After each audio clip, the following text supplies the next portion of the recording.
آج کا ہمارا جو موضوع ہے وہ قرآن مجید کی حرمت کے حوالے سے ہے۔ جیسے کہ ابھی پچھلے ہفتے عید کے دن سویڈن میں جو واقعہ پیش آیا کہ ایک آدمی نے قرآن مجید کے ایک نسخے کو جلایا تھا، تو اس کی ہم اپنے طور پر بھرپور الفاظ میں مذمت کرتے ہیں، اور یہ واقعہ جو پیش آیا ہے یہ بالکل غلط تھا اور یہ نہیں ہونا چاہیے تھا۔ باقی قرآن مجید نبی کریم سرور دو عالم صلی اللہ تعالیٰ علیہ وسلم کا ایک بہت بڑا معجزہ ہے، اور معجزے کے بارے میں اللہ تبارک و تعالیٰ کا جو طریقہ کار رہا ہے وہ کچھ اس طرح ہے کہ حضرت ابراہیم علیہ السلام کے زمانے میں جادوگری کا بہت بڑا فن ہوتا تھا کہ اس میں جادو بہت ہوا کرتا تھا کہ لوگ اپنے مختلف چیزوں سے جادو کر کے لوگوں کو اپنی طرف متوجہ کرتے تھے اور راغب کرتے تھے، لوگوں کو اپنا گرویدہ بناتے تھے۔ لیکن پھر اللہ تبارک و تعالیٰ نے حضرت ابراہیم علیہ السلام کو ایک لاٹھی دے کر اس جادوگری کا جو فن تھا اس کو ختم فرمایا۔ وہ اس طرح کہ اللہ تبارک و تعالیٰ نے حضرت ابراہیم علیہ السلام کو ایک لاٹھی عطا فرمائی تھی، اور اس لاٹھی کی خصوصیت یہ تھی کہ قرآن مجید میں ہے، اللہ تعالیٰ فرماتے ہیں حضرت موسیٰ علیہ السلام سے، وَمَا تِلْكَ بِيَمِينِكَ يَا موسیٰ، اے موسیٰ تمہارے اس دائیں ہاتھ میں کیا ہے؟ قَالَ هِيَ عَصَايَ أَتَوَكَّأُ عَلَيْهَا وَأَهُشُّ بِهَا عَلَى غَنَمِي وَلِيَ فِيهَا مَآرِبُ أُخْرَى۔ حضرت موسیٰ نے کہا کہ یہ ایک لاٹھی ہے، أَتَوَكَّأُ عَلَيْهَا، کہ میں ضرورت پڑنے پر اس لاٹھی پر جو ہے وہ سہارا دیتا ہوں، ٹیک لگاتا ہوں۔ وَأَهُشُّ بِهَا عَلَى غَنَمِي، اور ضرورت پڑنے پر میں اس لاٹھی سے بکریوں کو چراتا ہوں۔ وَلِيَ فِيهَا مَآرِبُ أُخْرَى، اور اس لاٹھی سے اس کے علاوہ بھی بہت سے کام کرتا ہوں کہ اندھیرے میں اس لاٹھی کو آگے کر لوں تو مجھے روشنی نظر آتی ہے، اور اس لاٹھی کو میں جب جو ہے وہ دریا پر ڈال دوں تو راستے بن جاتے ہیں، اور اس لاٹھی کو میں جب زمین پر مار لوں تو یہ ایک بہت بڑا اژدہا بن جاتا ہے، ایک بہت بڑا سانپ بن جاتا ہے۔ تو اللہ تعالیٰ نے حضرت موسیٰ علیہ السلام کو ایک لاٹھی دے کر اس وقت کے جو جادوگر تھے ان کے تمام جادوگری کو ختم فرمایا۔ اور اسی طرح حضرت داؤد علیہ السلام کے زمانے میں جو ہے وہ لوہے کو جو ہے وہ گرم کر کے بہت ساری چیزیں بنایا کرتے تھے لوگ اس وقت۔ تو پھر حضرت داؤد علیہ السلام کو اللہ تعالیٰ نے یہ معجزہ عطا فرمایا کہ اللہ تعالیٰ نے حضرت داؤد علیہ السلام کے ہاتھ میں یہ جو ہے وہ چیز عطا فرما دی کہ وہ جب لوہے کو پکڑتے تھے تو وہ لوہا خود بخود نرم ہو جاتا تھا، اور وہ پھر جو چیز اس وقت تلوار بنانا چاہیں اور جو ہے وہ ڈھال بنانا چاہیں یا اس طرح جو ضرورت کی چیزیں ہوتی تھیں وہ اپنے ہاتھ سے بنا لیتے تھے۔ اور حضرت عیسیٰ علیہ السلام کے زمانے میں، یہ حضرت عیسیٰ علیہ السلام کا جو زمانہ ہے یہ طب یونانی کا زمانہ ہے، اس میں حکیم سقراط، بقراط اور اس طرح جو افلاطون، یہ بہت بڑے حکیم گزرے ہیں، یہ حضرت عیسیٰ علیہ السلام کے دور کے لوگ ہیں۔ اور حضرت عیسیٰ علیہ السلام کے دور میں ان لوگوں نے تمام تر بیماریوں کی دوا جو ہے وہ پیدا کر لی تھی، سوائے 3 چیزوں کے۔ نمبر 1 تو وہ لوگ جو نابینا ہوتا تھا نہ آنکھوں سے نہ دیکھنے والا شخص، اس کی انہوں نے کبھی دوا نہیں پیدا کر سکے۔ نمبر 2، کوڑے کی بیماری ہوتی ہے کہ جسم کے اعضاء میں مختلف جگہوں پر جو ہے وہ کچھ حصہ سفید ہو جاتا ہے، اور وہ ایسی بیماری تھی کہ اس کی انہوں نے کوئی دوا نہیں پیدا کر سکے۔ اور نمبر 3، ان کے پاس موت کا علاج نہیں تھا۔ تو حضرت عیسیٰ علیہ السلام کو اللہ تبارک و تعالیٰ نے یہ تینوں چیزیں عطا کر دی تھی کہ وہ اللہ تعالیٰ نے انہیں ید بیضا عطا فرمایا تھا کہ وہ اپنے اس بغل سے ہاتھ نکالتے تھے تو وہ روشن ہو جاتا تھا، اور یہی ہاتھ اگر کسی نابینا شخص کے آنکھوں پر پھیر دیتے تو اللہ تعالیٰ انہیں روشنی عطا فرما دیتے کہ وہ دیکھنے والا ہو جاتا۔ اور نمبر 2 کہ یہ جو کوڑے کی بیماری کسی بھی شخص پر ہوتی، وہ کسی کے ہاتھ پر پھیر دے دے تو اللہ تعالیٰ اس بیماری کو ختم فرما دیتے تھے۔ اور اسی طرح اگر کسی مردے کو زندہ کرنا ہوتا تو اس کی قبر پر جو ہے وہ ہاتھ یا لات مار دیتے تھے، وہ زندہ مردہ جو ہے وہ کھڑا ہو جاتا۔ تو اللہ تعالیٰ نے حضرت عیسیٰ علیہ السلام کو یہ معجزے عطا فرمائے تھے۔ لیکن جب نبی کریم سرور دو عالم صلی اللہ علیہ وسلم کا دور آیا تو اس وقت عرب کے لوگ بہت بڑے شعر و شاعری کے مالک تھے، اور وہ اپنے علاوہ تمام تر دنیا کے لوگوں کو گنگا سمجھتے تھے، اور شعر و شاعری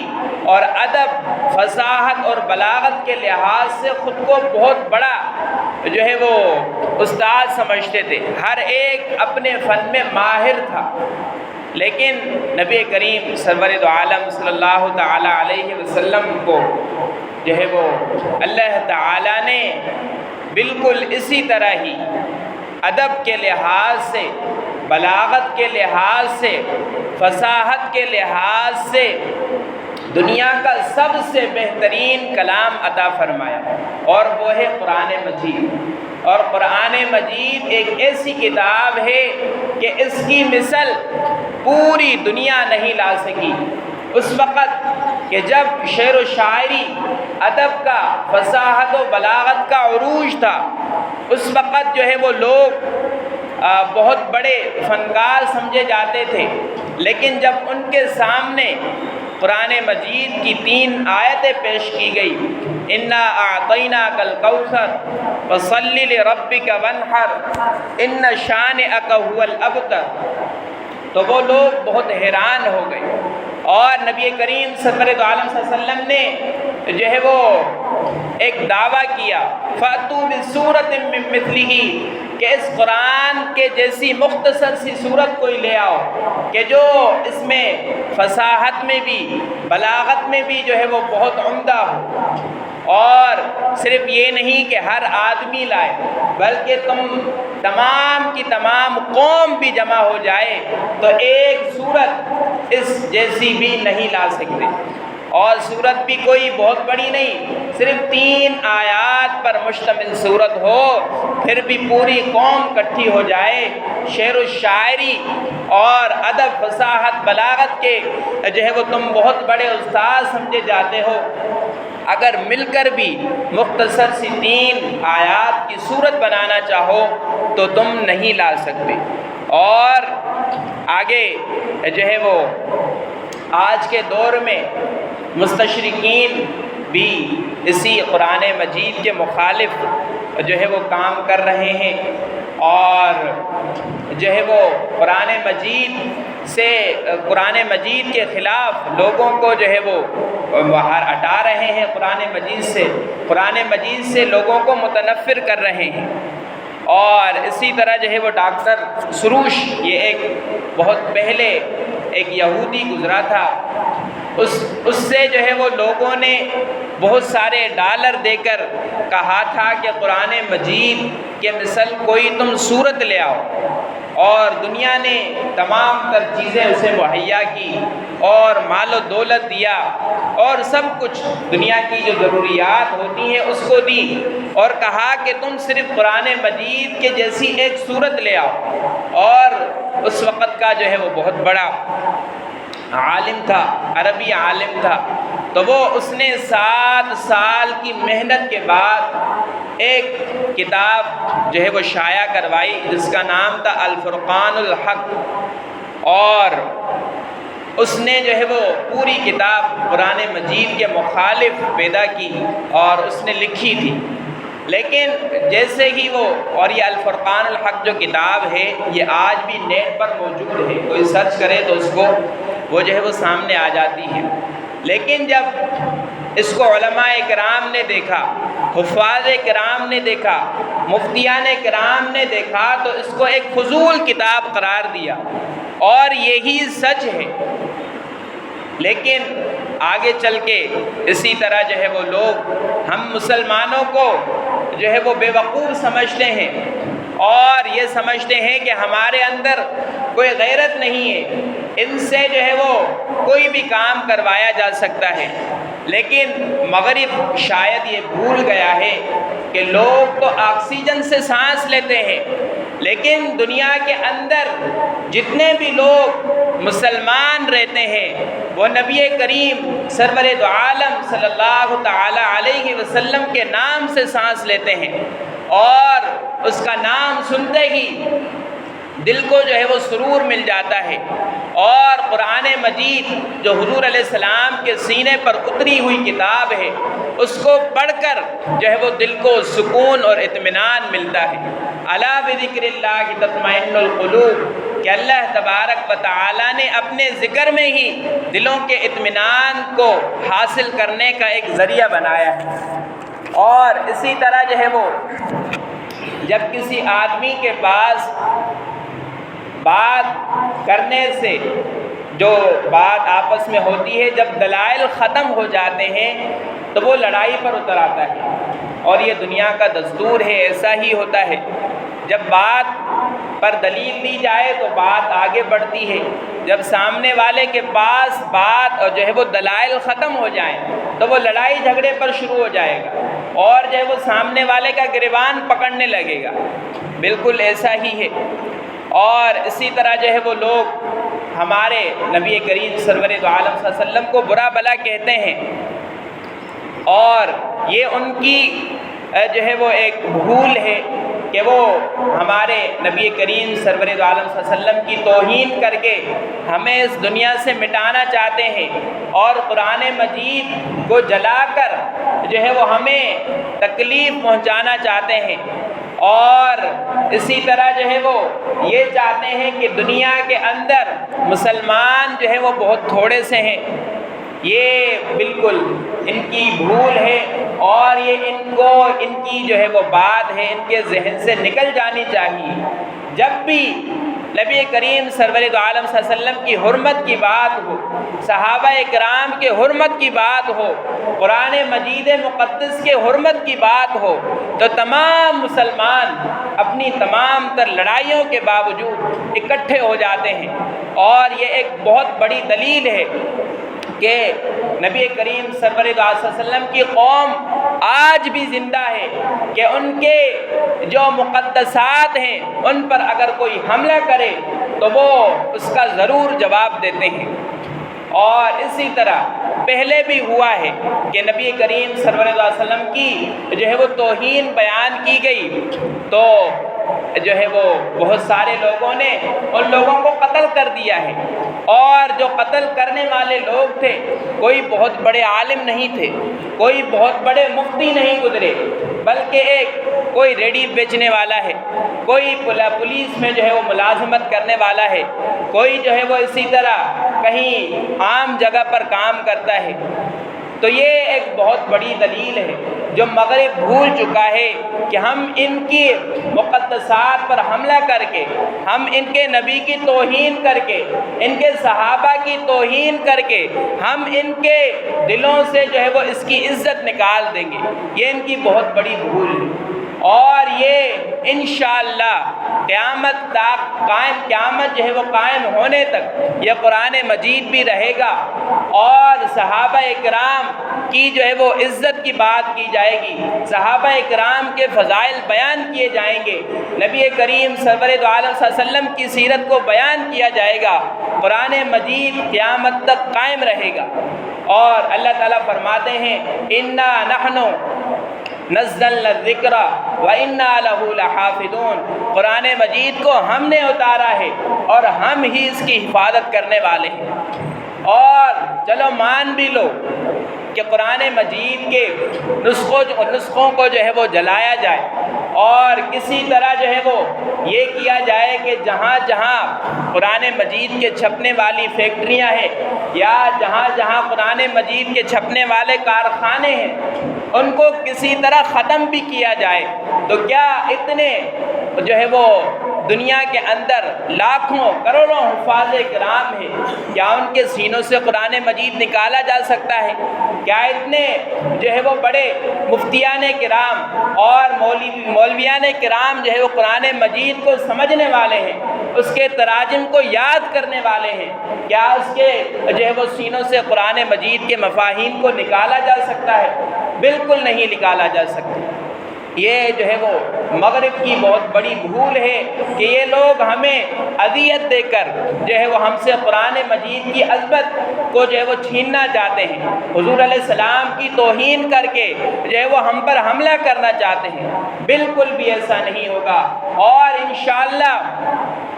ایک دن ایسا آئے گا یہ دنیا ساری کی ساری ختم ہو جائے گی، قرآن مجید بھی باقی رہے گا، حضور علیہ السلام کی تعریف کرنے والے بھی باقی رہیں گے، صحابہ اکرام کے فضائل بیان کرنے والے بھی باقی رہیں گے۔ اِنَّا نَحْنُ نَزَّلْنَا الذِّكْرَ وَإِنَّا لَهُ لَحَافِظُونَ، اللہ تعالیٰ نے اس قرآن مجید کو اتارا ہے تو اور فرمایا ہے کہ وَإِنَّا لَهُ لَحَافِظُونَ، ہم یہ اس کی حفاظت کرنے والے ہیں۔ اور حفاظت کے لیے جو ہے وہ ضروری نہیں ہے کوئی بہت بڑا آدمی ہو، کوئی بہت بڑا جو ہے وہ طبقے والا ہو، کوئی بہت بڑا عہدیدار ہو، اللہ تعالیٰ ریڈی جو ہے وہ چلانے والے سے بھی کام لیتے ہیں، اور اسی طرح بہت بڑے جو ہے وہ ولی اللہ اور بزرگ سے بھی کام لے لیتے ہیں۔ تو ہمیں اس پر توجہ بھی دینی چاہیے کہ جہاں جہاں پر اس طرح کے واقعات پیش آئیں تو ہمیں اپنے طور پر کیا کرنا چاہیے، ہمیں جو ہے وہ ہماری جو وہ پہنچ ہے وہ کیا ہے۔ اور جیسے کہ آج کل جدید دور ہے، جدید ٹیکنالوجی ہے کہ یہ جو موبائل کا استعمال ہے یہ بہت بڑا اللہ تعالیٰ کا ایک عذاب بھی ہے، لیکن یہ بہت بڑا جو ہے وہ ثواب کرنے کا کام بھی ہے، یہ اللہ تعالیٰ کی بہت بڑی نعمت بھی ہے۔ اگر اس کو صحیح استعمال کر لیں تو یہ ہمارے لیے جنت میں جانے کا بہت زبردست راستہ ہے۔ اگر ہم اس کو غلط استعمال کر لیں، ہمیں کوئی بھی دیکھنے والا نہ ہو لیکن اللہ تعالیٰ کی ذات تو دیکھنے والی ہے، وہ جو ہے وہ ہمیں اس کے استعمال سے سیدھا جو ہے وہ جہنم میں پہنچا دیں گے۔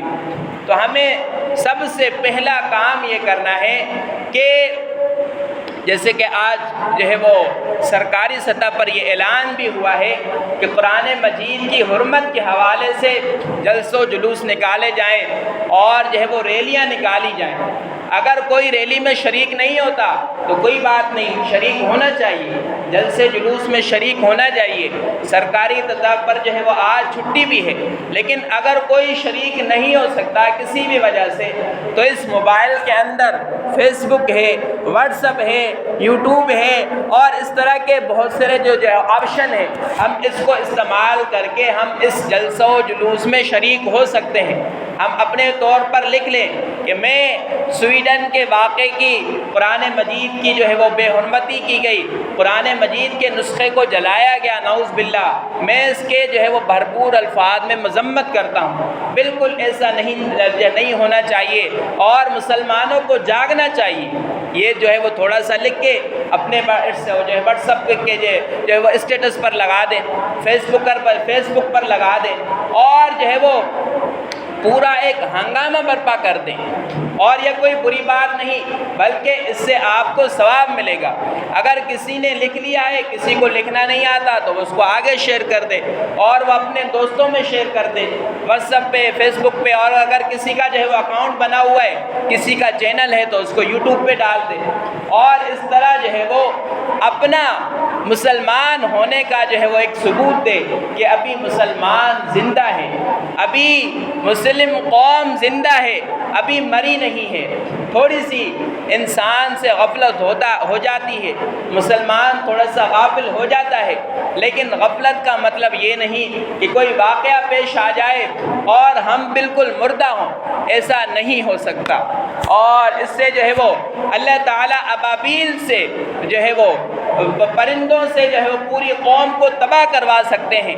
اور اسی طرح جو ہے وہ لنگڑے مچھر سے وقت کا بادشاہ نمرود اس کو بھی قتل کروا سکتے ہیں۔ تو اللہ تعالیٰ ہم جیسے فقیروں اور مسکینوں سے بھی قرآن مجید کی جو ہے وہ حرمت کا کام لے سکتے ہیں، صحابہ اکرام کے فضائل کا کام لے سکتے ہیں، نبی کریم سرور دو عالم صلی اللہ تعالی علیہ وسلم کی سیرت دوسروں تک پہنچانے کا کام لے سکتے ہیں۔ اور آخر میں جو ہے وہ ایک شعر ہے کہ آفاق کے ہر گوشے میں قرآن سنا کر دم لیں گے، آفاق کے ہر گوشے میں قرآن سنا کر دم لیں گے، اب رکنا نہیں، اب تھمنا نہیں، فردوس میں جا کر تھم لیں گے۔ سب بولے انشاءاللہ۔ اور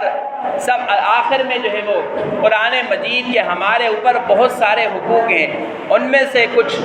جو ہے وہ نمبر وائز بتا دیتا ہوں، اللہ تعالی ہمیں ان پر عمل کرنے کی توفیق نصیب فرمائے۔ سب سے پہلا جو ہے وہ یہ قرآن مجید جو ہے وہ اللہ تبارک و تعالی کی کتاب ہے، اس کو ہمیں ماننا ہے کہ یہ اللہ تعالی کی کتاب ہے، اور نبی کریم سرور دو عالم صلی اللہ علیہ وسلم کے سینے پر اتری ہے، وہاں سے صحابہ اکرام کے سینوں میں منتقل ہوئی ہے، اور وہاں سے پھر پوری امت تک۔ اور جیسے کہ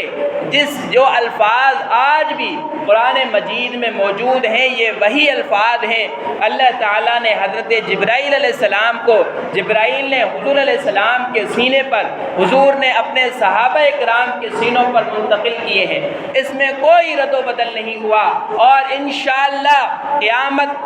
قیامت قائم ہونے تک اس میں کوئی تبدیلی نہیں آ سکے گی۔ نمبر 2، قرآن مجید کی تلاوت بھی کی جائے۔ صرف قرآن مجید جو ہے وہ الماریوں میں محفوظ رکھنے سے ہمیں کوئی زیادہ ثواب نہیں ملے گا، بلکہ اپنے دن کے معمولات میں قرآن مجید کو تھوڑا سا پڑھا جائے۔ اگر آپ قرآن مجید کا روزانہ ایک صفحہ بھی پڑھ لیں تو آپ کا جو قرآن مجید پر حق ہے وہ ادا ہو جائے گا، لیکن اس کا کبھی ناغہ نہ کریں۔ حدیث شریف کا مفہوم ہے کہ سب سے بہترین عمل وہ ہے جو تھوڑا ہو لیکن روزانہ ہو۔ اور نمبر 3، قرآن مجید کو سمجھ کے پڑھا جائے کہ قرآن مجید ہم سے کہتا کیا ہے، قرآن مجید کے نازل ہونے کی وجہ کیا ہے، ایسی کیا بات تھی کہ جو ہے وہ قرآن مجید کے بغیر ہمیں جو ہے وہ نبی علیہ السلام جیسی بڑی شخصیت ملی تھی، لیکن اس کے باوجود بھی قرآن مجید عطا کیا گیا، تو قرآن مجید کو سمجھ کے بھی پڑھا جائے۔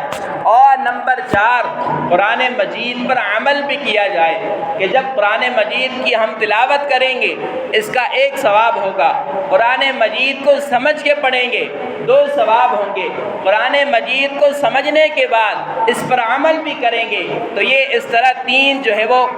ثواب ہوں گے۔ اور اسی طرح قرآن مجید کو پڑھنا بھی کافی نہیں، قرآن مجید کو سمجھنا بھی کافی نہیں ہے، قرآن مجید پر عمل کرنا بھی کافی نہیں ہے، بلکہ قرآن مجید دوسروں تک پہنچایا بھی جائے۔ اور سب سے آخری بات، اس طرح کے جو واقعات قرآن مجید کے جلانے کے نعوذ باللہ